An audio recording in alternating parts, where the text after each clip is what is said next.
Hello there, folks. This is founder Herein, and I'm here with Fantasy Grounds College. Today, we are going to take a little trip into somebody that's completely new to Fantasy Grounds or even virtual tabletops. Fantasy Grounds is a great tool to use for either online play, or if you can get away with it and you have the group, you can actually play around a table and use Fantasy Grounds platform as your go-to tool. So instead of having 50 books and a whole bunch of minis and such, you would just use Fantasy Grounds as kind of like your tool, maybe projected onto a TV, something like that.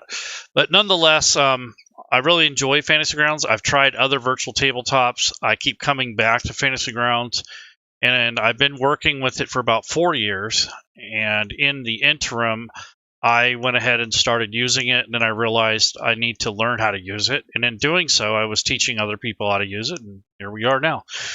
So now what we have is the front page here, which is basically the website. So the first thing you want to do is go to fantasygrounds.com, and you want to make an account. So on the very top right corner, depending on your browser, you will have a login area where you will create an account. This is important because this is how you access the website and also the internal lobby system where you connect with other users. The thing that you need to do, though, at this point and consider is to write down or notate your user ID and your password, because you'll need this right after you're done here. Because when you actually install Fantasy Grounds, you're going to want to input that information, and it carries over from the website to the software. So I just wanted you to be aware of that. I'm going to go to the next slide. This slide shows that, in this top right here, you have your account. But as you go through this, you want to scroll down. But as you're doing so, check out all of the official rule sets that are officially licensed and supported. There are a few others that aren't on here yet, and then there's tons of community-made stuff that's not official, but it is definitely things that hobby things that people like to do, and they create content for the Fantasy Grounds platform. If you've never seen Fantasy Grounds, there's a preview video and a statement that says your favorite RPG game systems are playable with Fantasy Grounds. While you can play any game on Fantasy Grounds, these systems allow you to buy preloaded content and it's ready to play. Less prep time for the game master means more play time for the players and a more enjoyable online experience overall, even for those waiting to run their games in person. So if you want to, you could do that. And Fantasy Grounds will help keep all your information handy, helps keep the game moving along at a fast pace. And it's available as either a subscription or a lifetime purchase. So that's something you'll have to consider as you get to learn what Fantasy Grounds can do. So go ahead and scroll down, and you'll see the rule sets, and then you'll see the trailer. And at the very bottom, most importantly, are the note of get started with Fantasy Grounds. There's one for a game master and then one for a player. So those are really cool. They're guides that will help you through the process. So looking at that, this is what you're going to get. If you click on this game master, you'll get this series of start instructions, and it's from like left to right. And as a player, you'll get something like this from left to right. You create an account, as I had said. You can get Fantasy Grounds as a demo, or if you want to get a license or a subscription. Then you install the software, and you get Windows, Mac, and Linux versions as well. And then on top of that, you will find either a game to join, or you will find players when you run your game. I suggest you put a little time into it, kind of play around with it a little bit, and then get started in the forums, which is the official Fantasy Grounds forums. Or you can go on their Discord. They have plenty of places there to look. Also, there are a lot of communities centered around Fantasy Grounds and Discord, so you'll find that out as you get into it, that there's more places, such as the pickup games. There are several patron-related Discords. And of course, we have our Fantasy Grounds College, which is basically a community that we built together to help each other learn, adapt, create, run, all those sort of things that are important to getting started with the software. So the next slide is basically your licensing and the things that you might come across when you're playing. So try the subscription for a couple months, maybe a month or two before you drop some cash. So you have some options. You can use the demo and connect with others that already have a license or some content. This way you're not buying anything, but you do have to rely on those people that are hosting. But this will give you a feel for the interface to see if it's for you, if you really want to invest in it, that sort of thing. So you do have that option. That's kind of a try before you buy thing. If you want to get a standard license, this is normally what developers or players will get when they first get into Fantasy Grounds. Normally, you're doing that so you can build characters or create and export content, depending on what your focus is. And you can do a subscription or a lifetime purchase. Either way, you have a 30-day money-back guarantee if you get it through the main website. If you buy it through Steam, however, they do not honor this same credit. If you use it for more than an hour or two, you're basically kind of stuck with the license. So if you go through Steam, make sure you check out the demo before you buy it, because they don't have the 30-day money-back program like they do through the official website. So Steam is just another place and a purchase point for Fantasy Grounds. And if you're in the contiguous United States, the 50 states or whatever, and Hawaii and Alaska and all those, you will notice that there isn't much difference from going through Steam to the website. So if you are an avid user and you plan on returning, just try the website first. The only exception I can think of is if you already have content for Steam, or you have a big gift card and you want to use that for Fantasy Grounds, that might be the exception. But if you live outside of the United States, Steam is definitely the way to go, because the pricing will be more conducive to your local economy. So if you live in another country and you look at the US prices and they're too high, if you actually log into Steam and look at it, the prices will make a little bit more sense to you. But there again, you don't have the same 30-day money-back guarantee. So just remember that if you're going through Steam, you don't have that same luxury as you do going directly through the site. And that's because their return policy is different than SmiteWorks. So SmiteWorks uses Steam as a platform to sell and distribute their product, but they can't change the way that they handle their income and their money. So that's why that is. The last option is the Ultimate. This is normally for hosts and game masters and people that are developing rule sets and that sort of thing. There you can host or you can play amongst anybody that has a license or not. So if you're an Ultimate user and you want to run a game, it doesn't matter what type of license your players have. If you have the standard, then everyone else has to have a standard license or better. If you only have the demo, you cannot host or really play in a game unless you connect to somebody else. Some of the content that's free comes with Fantasy Grounds. There is some SRD, and you can kind of preview stuff, but you can't really build characters very well. And you don't have access to a lot of the content. So that's the limitation of the demo. You have the standard, you'll get all the SRD, the real basic stuff. And technically, if you know what you're doing, you can really build your own content just based off of OGL and SRD, which is system reference documents. Now, not all rule sets are equal in that matter. So if you purchase another rule set that doesn't come with any sort of basic set, then you'll have to buy the rule set before you can access it. But like D&D and a couple others have a kind of a, an intro basic kind of thing going on. And then once you get into it, then you can start adding on to it.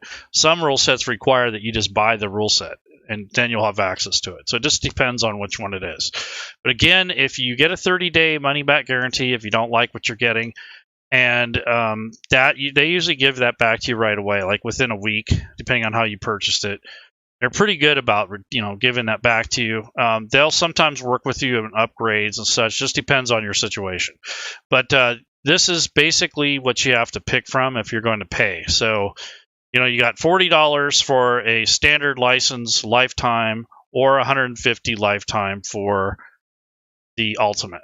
Now the subscription is like $5 or $10 for this, and like maybe $20 a month or something like that for or 15 or what. I don't know what the price is for that, but basically that's a little higher than this one. But at least it's not $150 right off the get-go.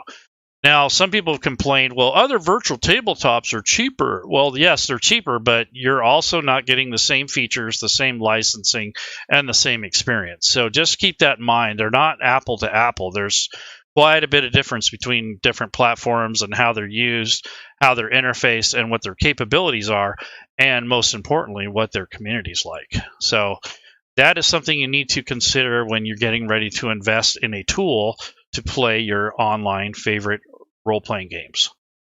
Next slide.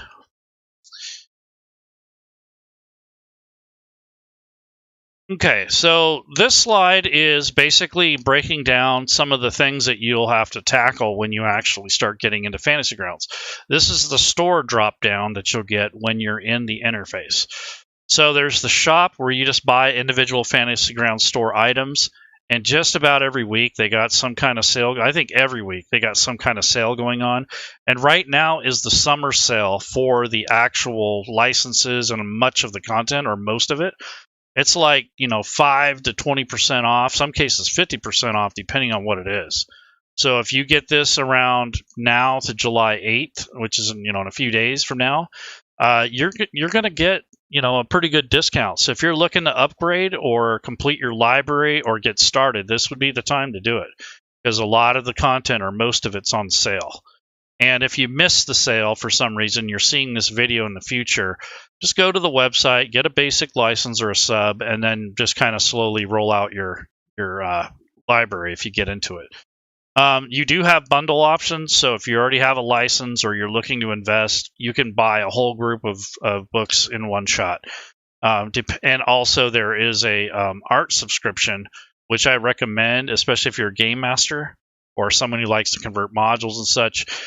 This will help you use the in-game or inline mapping tools, and you'll get art sets, tokens, tiles, little markers, brushes, and theme collections, and also themes to flesh out the way your game looks.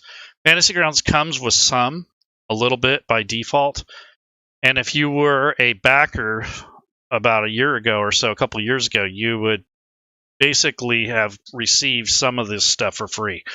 So a couple of years ago, they kickstarted this, and they were able to give away some free stuff as part of that. But that's long gone from now. Personalized suggestions. So if you click that, you'll have a way to filter out content that you already have.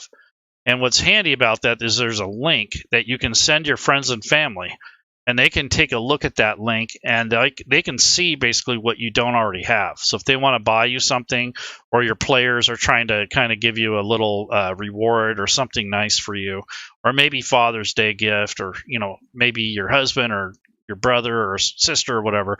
But that's a handy way to gift them something and not really need to know what they have. This will show you what they don't have. So that's kind of a cool little setup there. View cart. So if you're buying stuff, you'll have a cart, and if you get lost or you get on a page, you can go back to your cart and look at it. Your order history is important. So when you purchase a license or any content, you can track down your license numbers and the purchase dates, but it doesn't keep track of Steam licenses. Those are kept tracked on Steam. So if you're looking here for Steam stuff, normally it doesn't report everything. You have to go to Steam and get your keys and licenses from there. Now you can redeem those here, or those will carry over because you can synchronize your account.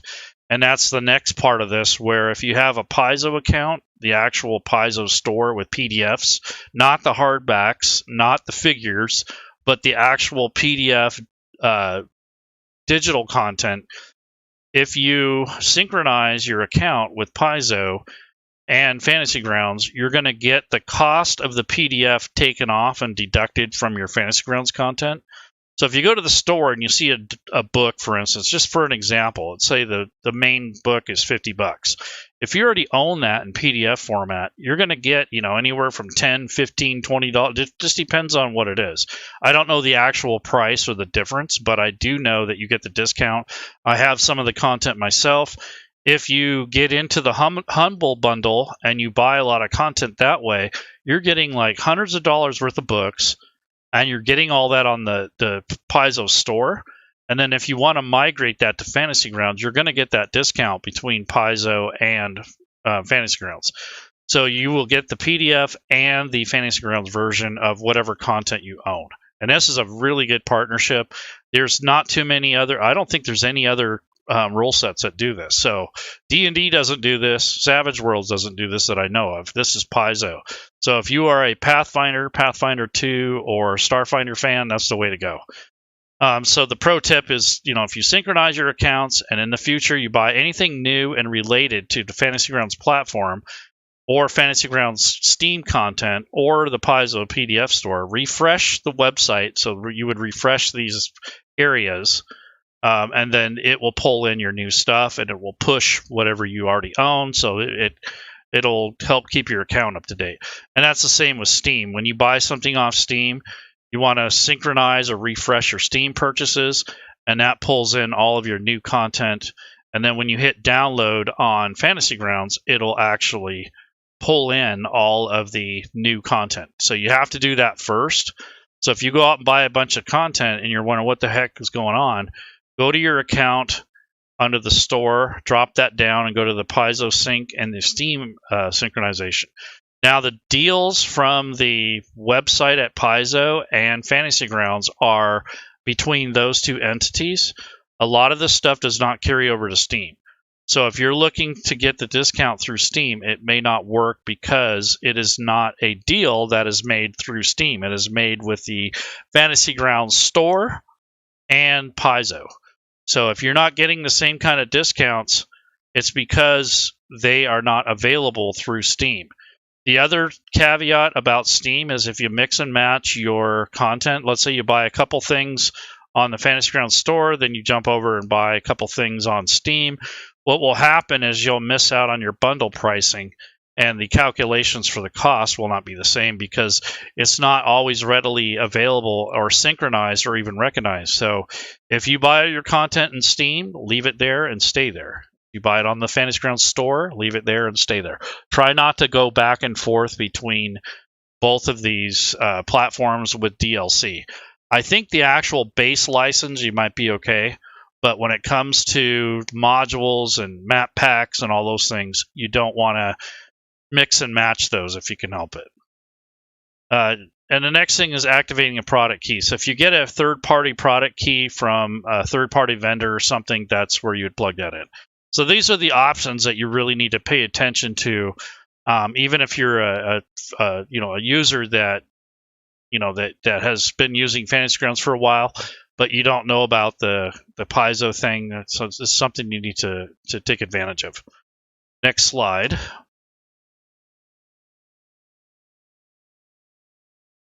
So this is kind of an overview of the interface. So this bottom left view is kind of like what you get when you first start. And if you look on the top left corner, you'll notice these little folders. You got a hamburger menu here, and you have a folder. So the hamburger menu is to collect logs and your status. The folder takes you to the back end where you will install third-party modules. You can put your artwork in there. You can manage your campaigns on the back end. So that's what this little green area is up here. Then on top, you will notice that you have your account name and your license status, which is something that will display on the top right, and then your username will be up here, and then also it shows the lobby if you're connected or not. The next thing is sometimes when you're logged in, this check for updates will be red. That means there's an update pending.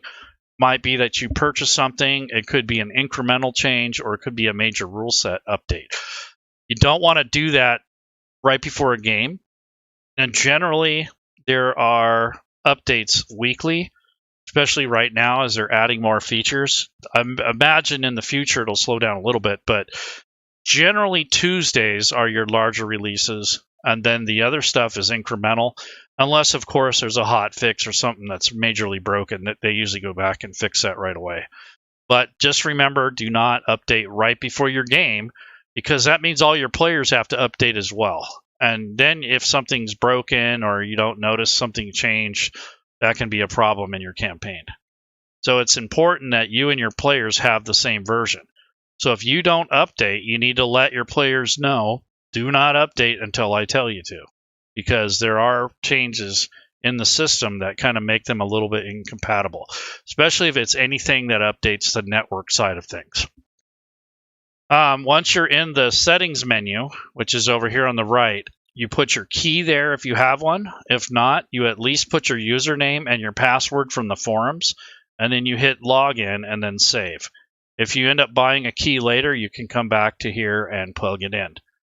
If you want to scale your application so you can see the screen a little bit better, normally what happens though is if you go too high above 100%, you run out of room on your desktop. But if you go any lower than 80%, then it gets so small you can't read it. So you have to find a good balance between your eyesight, if you wear prescription glasses, the size and resolution of your monitor. So those are something you're going to have to work out over time. You also have an account area, an advanced area, and a troubleshooting area. Don't mess with those unless you know what you're doing. Your application scaling is here. Your license key is up there, and your Fantasy Grounds website username and password goes in here. And you're not using your Steam or your Fantasy Grounds College or your DM's Guild password. It's a separate one. It's completely different.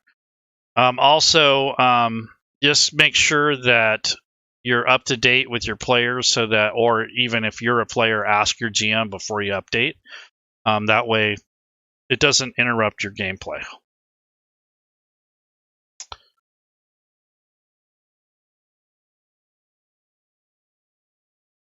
Okay, so the last thing is, try it out, put your time into it, join a very supportive and patient community.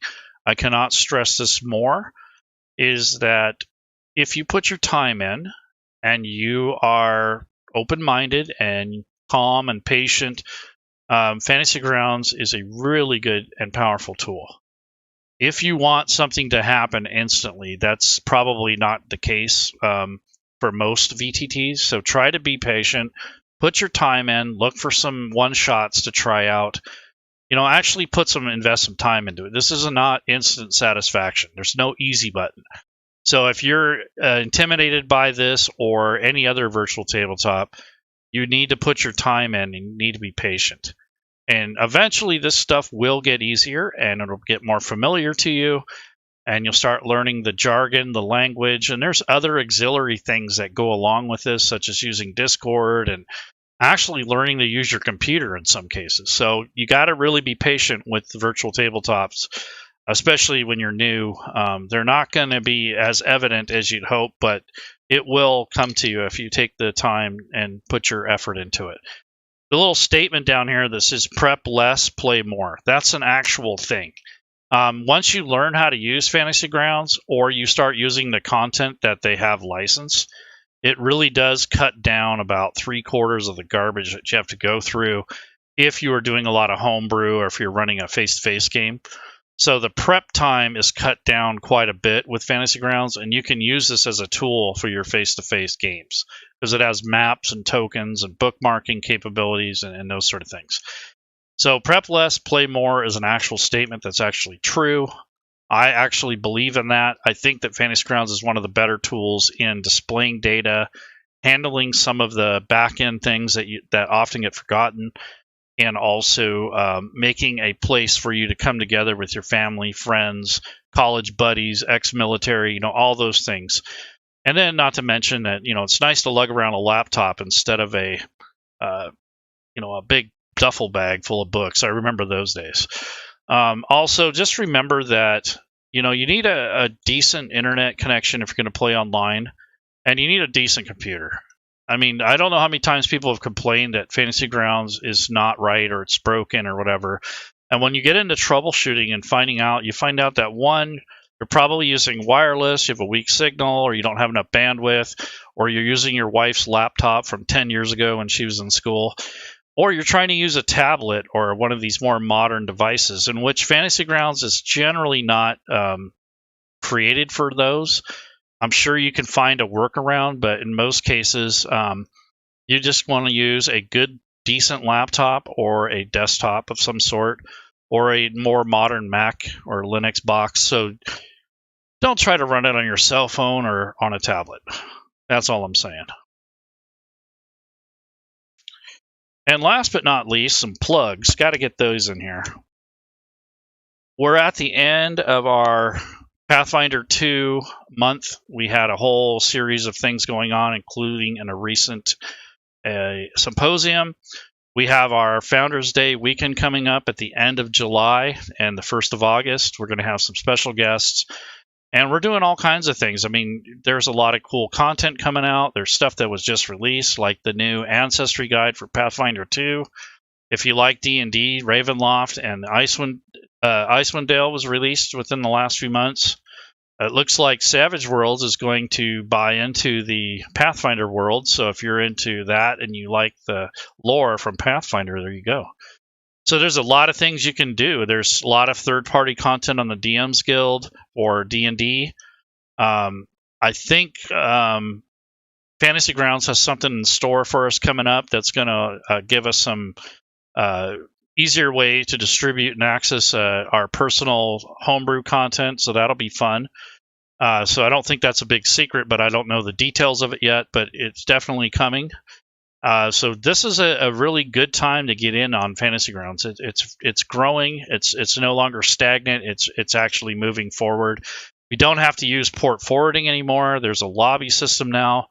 I'm not saying it's perfect, but it's definitely much better than what we had before, when you had to do port forwarding and everyone had to know what they were doing, and you had a lot of technical things you had to know, and basically you had to learn about some basic networking to use it. Now, not so much. Fantasy Grounds has a lobby system now where you can join people, and all that does is host the actual connection. It doesn't host the content. So if you're the host, your information is not stored on a cloud anywhere. Maybe the password and your network settings, but that's it.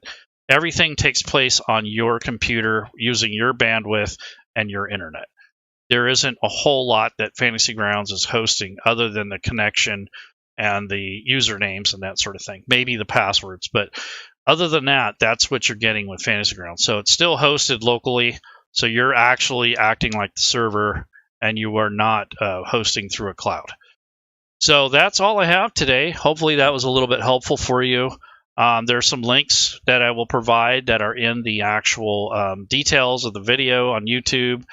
And I'll see you guys around, and hopefully you can get in on the summer sale and also some of the events that are coming up.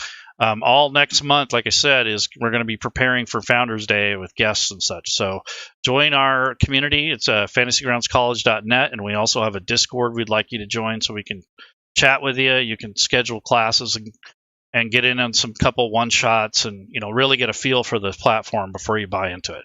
So take care, everyone. Have a good day, and I'll see you around. Happy gaming.